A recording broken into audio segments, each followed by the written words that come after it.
नुकतीच धर्मेंद्र प्रधान यांनी एक पत्र लिहिलेलं आहे। त्याच्यामध्ये धर्मेंद्र प्रधान सातत्याने सांगितलेलं आहे की देश की युवा शक्ति में भ्रम कुछ फसाने नहीं देंगे, हा माझा संकल्प आहे आणि त्यामुळे भारतीय युवा शक्ती ही असली ताकद आहे। त्यामुळे मी माझा राजीनामा देतोय। हा सीजीपीच्या आंदोलकांचा मोठा विजय आहे।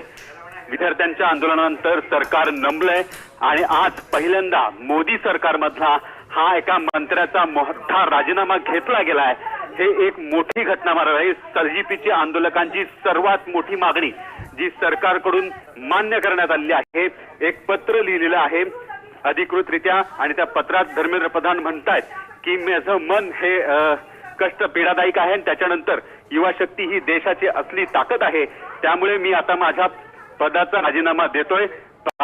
मागील 10 दिवसांमध्ये जे घटनाक्रम झालं त्याच्यामुळे माझं मन दुःख झालंय, म्हणून मी हा राजीनामा देतो अशी भूमिका घेतली आहे। परंतु या सगळ्याचं श्रेय जे आहे ते सीजीपीच्या आंदोलकांचं आहे।